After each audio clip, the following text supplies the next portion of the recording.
Hello everyone, take a look at what I have for you today.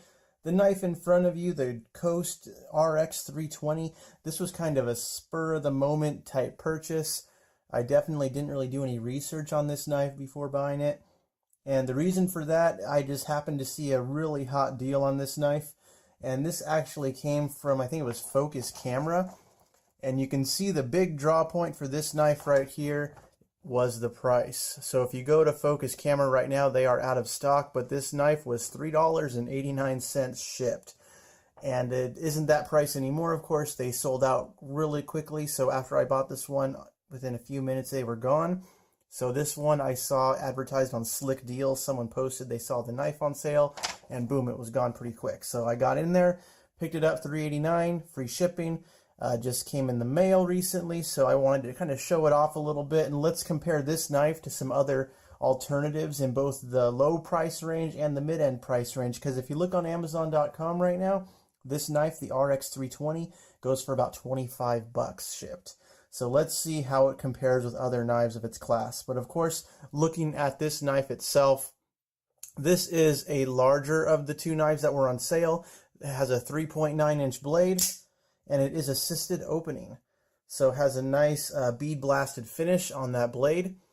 And it's kind of funny, the Focus camera page actually said it had a serrated edge, but of course in the photo it's plain edge, and of course what arrived is plain edge. So of course it's a camera shop, they don't really specialize in folding knives, so it's just a generic product page. But nonetheless, a good deal on this knife for the price. Box it came in is actually pretty impressive for the cost. You know, it has a little literature right here and a foam cutout for the knife to sit in, so it arrived safely. The knife itself, though, big full-size knife, 3.9-inch blade, and that is from tip to handle. So cutting edge is a little bit less than that, but not by too much. The handles are not G10. They do have a texture on there, but the handles are actually like an FRN, so they, plastic. It does feel pretty good in hand, not super grippy, but it has a nice jimping on the blade back as well. So that's a nice feature of it. Feels relatively comfortable in hand. Has a deep carry pocket clip, and it looks like it is reversible for either side, because it looks like there's a small insert right here. So you could probably reverse that if you unscrewed the screw there. So nice deep carry pocket clip. It is assisted opening, like I said, comes out really easily. And when I first picked up this knife and started to open it, it reminded me of another knife that I already owned. And I'll pull that one out just for sake of comparison right now. This right here is the Gerber Instant. Because when you look in the back area, these are both assisted. It looks like they use the same back spring technology to open the blade. So if you look close, I know the Gerber is black, but you'll see that spring in the back. It's rooted to the frame right down here. They both open in a similar manner. Only difference is actually the Coast is much smoother and easier to actuate. The Gerber, I've had this one for several years now. This was also a spur-of-the-moment purchase. It's not 100% reliable. If you just open the knife a little bit but don't finish the deployment, if you look right there, you can see the tip sticking out of that handle. So if you were to repocket this knife after not using it, or deciding to open it only a little bit, and for whatever reason you stick it back in your pocket, this little sharp end is going to teach you a lesson about that. So I don't really like this knife, the Gerber Instant. I just use it kind of as a around-the-house beater.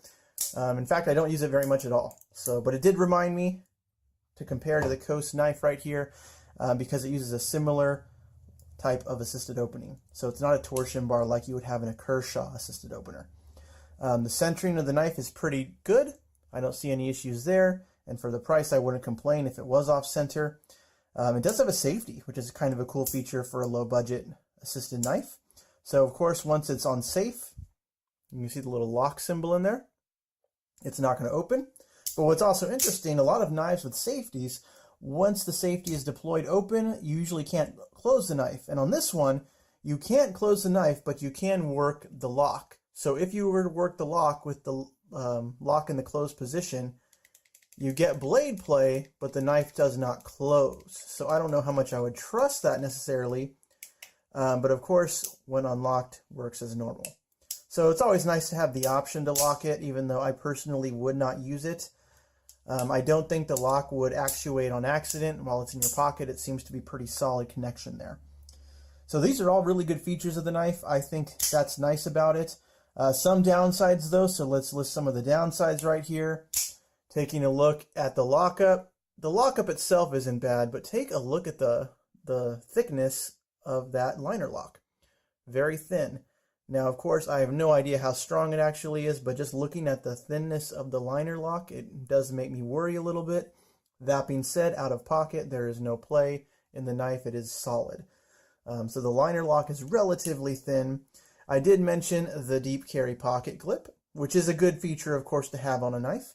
The only two downsides I would mention out of the box is looking at it at this angle. Take a look right there. It's not actually making contact with the scale. So this is a really loosey connection, and it is not tight in your pants. And so I've tried this in a pair of khakis, and it does slide right in fine, but it doesn't make a thick connection, or a decent tight connection, I should say.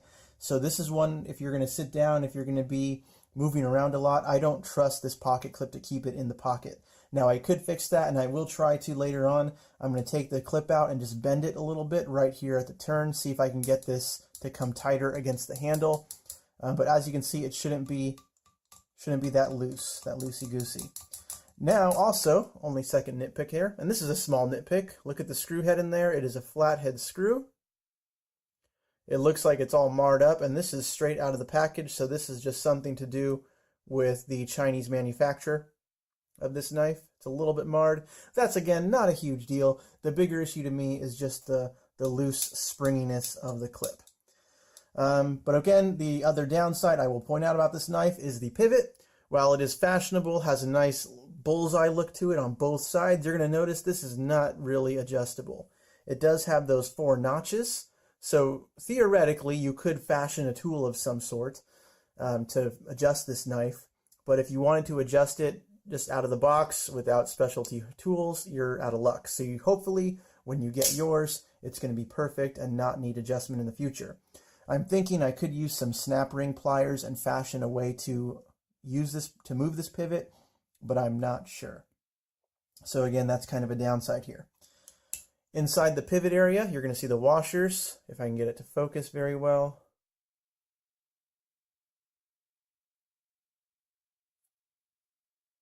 It really wants to focus on the background. Let's see. There we go. One side, it's hard to tell, but one side has a bronze washer, and the other side looks like it's some kind of part of the mechanism for the assist. So it looks like it has one washer in there, and it's kind of hard to see the other side if there's a washer or not. So just a neat thing to note. Liners are not skeletonized on the inside, so it does lead to a heavier weight. And for a larger knife, it does, as expected, weigh a little bit more than you would think. So let's take a look on the scale right here. This knife weighs in at 4.99 ounces. So about just a shade under 5 ounces, which to me, that's not bad. For the size of the knife you're getting, that is not too heavy at all.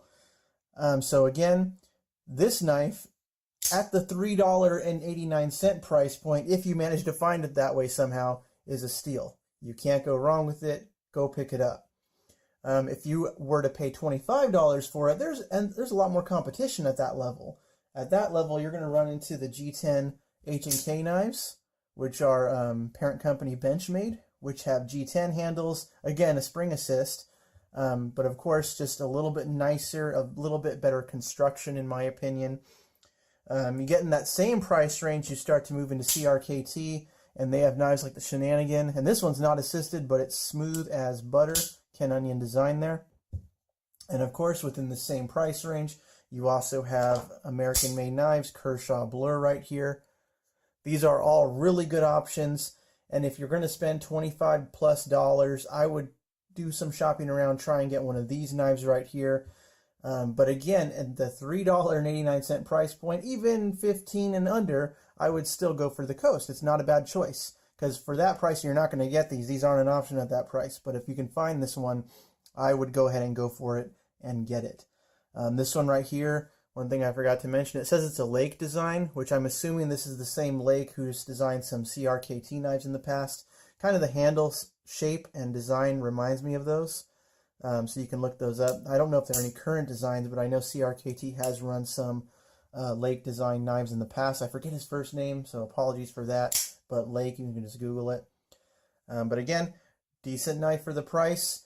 Once you get to its, of course, advertised MSRP, not as much of a value as it is if you can find it on clearance somewhere.